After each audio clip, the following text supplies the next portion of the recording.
ये कहानी एक ऐसे पायलट की है जिसने 70 लोगों की जान बचाने के लिए प्लेन को जंगल में ही लैंड करवा दिया, पर उसे नहीं पता था कि वो इलाका डाकू लुटेरों का होता है जो कि पूरे प्लेन को हाईजैक कर लेते हैं और सरकार से पूरे $5 मिलियन की फिरौती मांगते हैं। पर आगे जो होता है उसे देखकर आपका दिन बन जाएगा।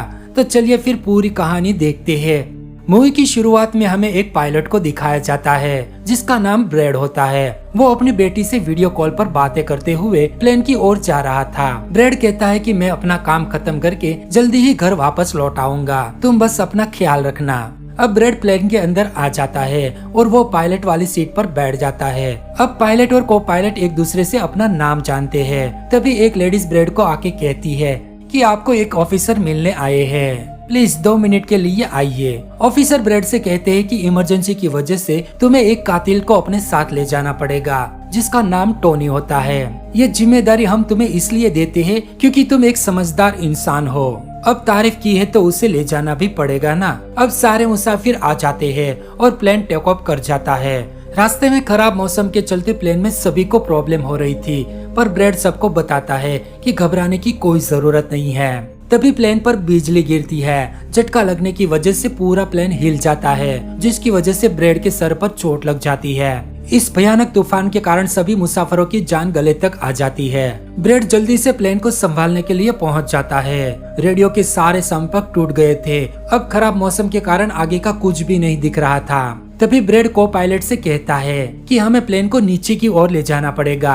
अगर प्लेन को एक और बिजली का झटका लगा तो प्लेन क्रैश भी हो सकता है। जैसे ही प्लेन को नीचे की ओर ले जाते हैं प्लेन और भी हिलने लगता है जिसकी वजह से सारे पैसेंजर डर जाते हैं, जिसमें से एक लड़की अपना सीट बेल्ट खोल देती है और वो ऊपर टकराने की वजह से वहीं पर मारी जाती है। प्लेन बिल्कुल बेकाबू हो चुका था क्योंकि मौसम और भी खराब हो रहा था, पर ब्रैड कैसे भी करके प्लेन को कंट्रोल कर लेता है। तभी एयर होस्टेस आकर ब्रैड को कहती है कि मुसाफिरों की हालत और भी खराब हो रही है। ब्रैड कहता है कि उनसे बोलो कि सीट बेल्ट बांध कर रखे क्योंकि हम जल्दी से लैंड करने वाले हैं। प्लेन नीचे की ओर आ चुका था पर वहाँ पर लैंड करने के लिए कोई भी जगह नहीं थी। प्लेन ऊपर नहीं जा सकता था क्योंकि ऊपर अभी भी तूफान और खराब मौसम था। आगे वो वहीं जंगल में प्लेन को लैंड करवा देते हैं। हालांकि उन्हें इमरजेंसी लैंडिंग करनी थी पर वो सही सलामत उतर गए। बिजली गिरने की वजह से प्लेन में काफी खराबी आ गई थी, इसलिए ब्रैड सभी को बाहर निकलने को कहता है जब तक कि प्लेन उड़ने के लिए तैयार न हो जाए। दूसरी तरफ प्लेन के कंपनी के मालिक को दिखाया जाता है जो प्लेन गायब हो जाने की वजह से वो काफी परेशान होते हैं क्योंकि उसका कोई कांटेक्ट या फिर लोकेशन भी नहीं था। ऊपर से बीच रास्ते में ही प्लेन कहीं गायब हो गया था।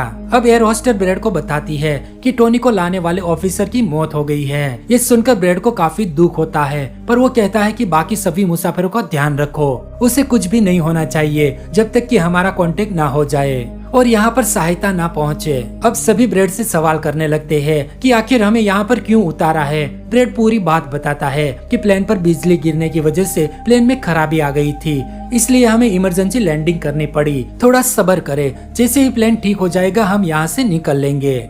दूसरी तरफ प्लेन के मालिक एक रेस्क्यू टीम भेजते हैं कि आखिर प्लेन कहाँ गायब हो गया, पता लगाओ और मुझे बताओ कि प्लेन कहाँ है और सभी मुसाफिर कैसे हैं। अब ब्रैड प्लेन को रिपेयर करने के लिए लग जाता है। तभी उसे पता चलता है कि बिजली गिरने की वजह से पावर सप्लाई में खराबी आ गई है जिसकी वजह से रेडियो भी काम नहीं कर रहा था। को पायलट एक नक्शे के मुताबिक बताता है कि हम एक प्राइवेट आइलैंड पर पहुंच चुके हैं। ये कोई अच्छी जगह नहीं है क्योंकि ये खूंखार लुटेरों की प्राइवेट जगह है। अगर हम उसके हाथ लग गए तो गवर्नमेंट भी हमें नहीं बचा सकती।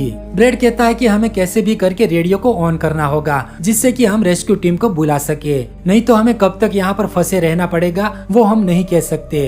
अगर रेस्क्यू टीम यहाँ पर आ जाए तो हम यहाँ से निकल सकते हैं और यही एक रास्ता है। ब्रैड सबको यही बताता है किसी खराबे की वजह से रेडियो अभी काम नहीं कर रहा है। साथ ही ब्रैड कहता है कि हम आइलैंड की दूसरी तरफ जा रहे हैं ताकि रेडियो को ढूंढकर हम रेस्क्यू टीम को बुला सके। फिर ब्रैड अपने साथ टोनी को चलने को कहता है और उसके हाथ की हथकड़ियां भी खोल देता है। अब दोनों आइलैंड की दूसरी ओर चले जाते हैं। अब हमें आइलैंड के डाकुओं को दिखाया जाता है जिसके पास एक आदमी आकर बताता है कि यहाँ पर आइलैंड पर एक प्लेन आकर रुका है जिसने इमरजेंसी लैंडिंग की है और उसके अंदर बहुत सारे लोग भी हैं जो कि अलग अलग मुल्कों से आए हैं। ये सुनकर डाकुओं का हेड उसे कुछ पैसा देता है और वो अपने साथियों को तैयार रहने के लिए कहता है। मतलब ये लोग अब प्लेन पर कब्जा करने वाले हैं। दूसरी तरफ हमें ब्रैड और टोनी को दिखाया जाता है। टोनी ब्रैड से पूछता है कि तुमने मुझे आजाद क्यों कर दिया, अगर मैं भाग गया तो, और मुझे कहाँ लेकर जा रहे हो। तो ब्रैड उससे कहता है कि मैं तुम्हारी वजह से सबको खतरे में नहीं डाल सकता, इसलिए मैं तुम्हें अपने साथ लेकर आया हूँ। यहाँ पर खतरनाक लुटेरे रहते हैं जिसे हम दोनों को मिलकर सामना करना है। थोड़ी देर में पीछे से टोनी गायब हो जाता है।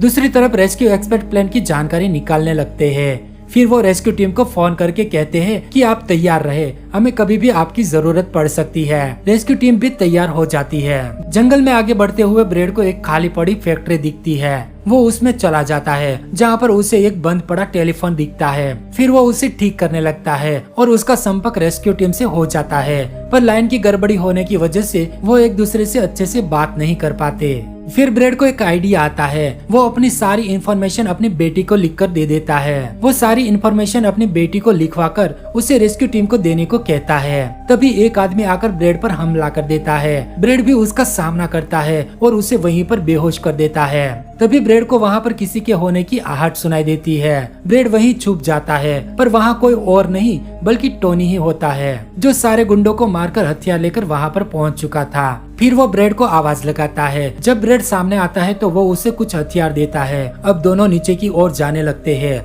तब उन्हें वहाँ पर एक कैमरा मिलता है जिसमें चल रहे वीडियो से उसे पता चलता है कि वो खतरनाक लुटेरे यहाँ आने वाले हैं। अब दोनों समझ जाते हैं कि हमारे मुसाफिर भी खतरे में होंगे। वो जल्दी से एक गाड़ी को लेकर उसकी ओर निकल जाते हैं जहाँ पर प्लेन होता है। दूसरी तरफ सारे मुसाफिर आराम से बैठे होते हैं। तभी उन्हें गाड़ियों की आवाज आती है। वो ये सोचकर काफी खुश हो जाते हैं कि ब्रैड होगा, पर नहीं, वो आइलैंड के खतरनाक डाकू होते हैं। वो आते ही हवाई फायर करने लगते हैं। अब गोलियों की आवाज टोनी और ब्रैड सुन लेते हैं। अब सभी एक जगह पर बैठ जाते हैं। तभी एक विलेन को पायलट से सभी मुसाफिरों की लिस्ट मांगता है और एयर होस्टर उन सभी की लिस्ट लेकर आती है। वो आदमी कहता है कि तुम्हारा सीनियर पायलट ब्रैड कहाँ है। को पायलट कहता है कि वो किसी काम की वजह से जंगल में गया है, जो अभी तक नहीं लौटा। इन सबको देखकर एक लड़की वहाँ से भागने की कोशिश करती है, पर वो लोग उसे मार देते हैं। ये देखकर ब्रैड गुस्सा हो जाता है, पर टोनी उसे संभाल लेता है। गुंडे सारे मुसाफिर को बस में बिठाने लगते हैं क्योंकि वो उन्हें अपने साथ ले जा रहे थे।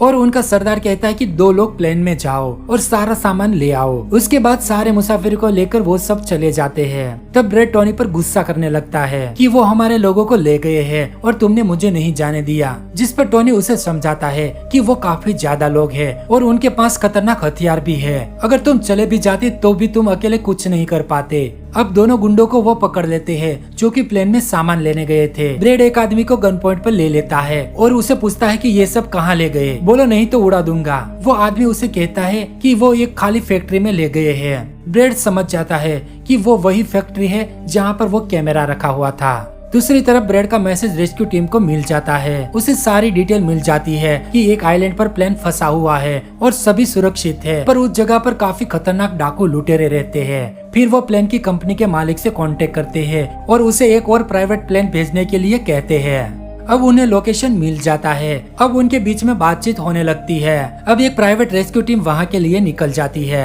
अब ब्रैड और टोनी सभी मुसाफिर को बचाने के लिए जाते हैं, पर वो गाड़ी को दूर रखकर फैक्ट्री की ओर पहुँच जाते हैं, जहाँ पर वो देखते हैं कि वो सभी मुसाफिरों की वीडियो बना रहे थे, ये देखने के लिए कि कौन सा मुसाफिर कौन सी कंट्री से है। अब सिक्योरिटी टीम प्लेन के पास पहुँच जाती है, पर उन्हें वहाँ पर कोई नहीं दिखता। जब वो प्लेन के अंदर देखते हैं तो उसे अंदर डेड बॉडी मिलती है। उसके अलावा उसे वहाँ पर कोई भी नहीं मिलता, पर वहाँ पर ब्रैड का मैसेज होता है जो कि उस फैक्ट्री पर पहुँचने का रास्ता था। फैक्ट्री में दोनों मिलकर सभी पर नजर रख रहे थे। धीरे धीरे वो अंदर की ओर जाते हैं और वो देखते हैं कि फैक्ट्री को चारों ओर से गुंडों ने घेर रखा है। ये देखकर टोनी बौखला जाता है और वहाँ पर पड़ा हथौड़ा लेकर एक एक को मारने लगता है। वहीं ब्रैड सभी को आजाद कर देता है और उन्हें सीधा प्लेन की ओर जाने के लिए कहता है क्योंकि वहाँ पर रेस्क्यू टीम पहुँच चुकी थी। ब्रैड सभी को बस में बैठने के लिए कहता है। तभी टोनी ब्रैड को बताता है कि बाहर बहुत सारे गुंडे खड़े हैं, बस कैसे निकालेंगे। ब्रैड कहता है कि टोनी तुम बस लेके यहाँ से निकल जाओ, तब तक कि मैं इन गुंडों का ध्यान अपनी ओर भटकाता हूँ। अब ब्रैड गुंडों के पास चला जाता है और उनके सरदार से बात करता है। ब्रैड कहता है कि हमारी आर्मी यहाँ पर आ रही है, अच्छा यही होगा कि तुम मुसाफिरों को छोड़ दो। डाकुओं का सरदार कहता है कि ऐसा कभी नहीं हो सकता, हम किसी को भी नहीं छोड़ते, बिना पैसे लिए तो कभी भी नहीं। अब वो ब्रेड की ओर गोली चलाते उससे पहले रेस्क्यू टीम यहाँ पर पहुँच जाती है और ब्रेड को बचा लेती है। रेस्क्यू टीम और लुटेरों के बीच में बहुत सारी गोलीबारियां होती है, जिसमें सरदार का भाई भी मारा जाता है, जिसकी वजह से वो बौखला जाता है। अब वो किसी को भी नहीं छोड़ना चाहता था। उनका सरदार कहता है कि जो भी जहाँ भी मिले बस मार दो। गाड़ी में ब्रेड रेस्क्यू टीम से बात करता है तो वो बताते हैं कि हम तो बस एक छोटी सी टीम है जो कि तुम्हें बचाने के लिए आए थे। रेस्क्यू टीम को आने में अभी भी बहुत सारा टाइम लग जाएगा। इस बात से ब्रेड टेंशन में आ जाता है क्योंकि उसने सरदार का हिलाकर रख दिया था। अब सभी लोग प्लेन के पास पहुंच जाते हैं। ब्रेड सभी को कहता है कि एक प्राइवेट टीम हमारी मदद के लिए आई है। रेस्क्यू टीम के आने में अभी बहुत सारा वक्त लगेगा, इसलिए हमें जितना जल्दी हो सके प्लेन को रिपेयर करना होगा और यहाँ से जितनी जल्दी हो सके निकल जाना है, क्योंकि हम रेस्क्यू टीम का इंतजार नहीं कर सकते और अगर हम यहाँ से नहीं निकल पाए तो लुटेरों के हाथों मारे जाएंगे। ये सुनकर सारे लोग प्लेन में बैठ जाते हैं, जबकि ब्रेड प्राइवेट टीम के लीडर को लेकर प्लेन को ठीक करने लगता है। टोनी और बाकी की टीम यहाँ पर पहरा देती है। तभी वो गुंडे आकर हमला कर देते हैं। अब दोनों में आमने सामने गोलीबारी हो जाती है, जिसमें कई सारे गुंडे मारे जाते हैं। ब्रेड कहता है कि बस 5 मिनट में प्लेन स्टार्ट हो जाएगा, उसके बाद हम यहाँ से निकल जाएंगे। अब ब्रेड प्लेन में बैठ जाता है। दूसरी तरफ टोनी की गोलियां खत्म हो जाती है। वो एक बैग चेक करता है तो उसके अंदर गोलियां तो नहीं थी, पर वो पूरा बैग पैसों से भरा हुआ था। अब टोनी दूसरा बैग चेक करता है जिसके अंदर गोलियां होती है। फिर वो गोली लगाकर फिर से लड़ने लगता है। ब्रेड प्लेन स्टार्ट कर देता है, पर टोनी उसमें नहीं चढ़ पाता क्योंकि उसे पैसों से भरा बैग मिल गया था, जिस वजह से वो जंगल की ओर भागने लगता है, जिसे लुटेरों का सरदार देख लेता है। पर टोनी भागने में कामयाब हो जाता है। अब लुटेरों का सरदार रॉकेट लॉन्चर की मदद से प्लेन को उड़ाने की कोशिश करता है, पर उससे पहले टोनी उसे उड़ा देता है। अब प्लेन वहाँ से निकल चुका था और टोनी भी ब्लेड लेकर वहाँ से चला जाता है। अब ब्रेड प्लेन को आइलैंड से दूर ले जाकर वहीं लैंड करवा देता है, जिससे कि सभी को चैन की सांस मिलती है और मूवी यहीं पे खत्म हो जाती है।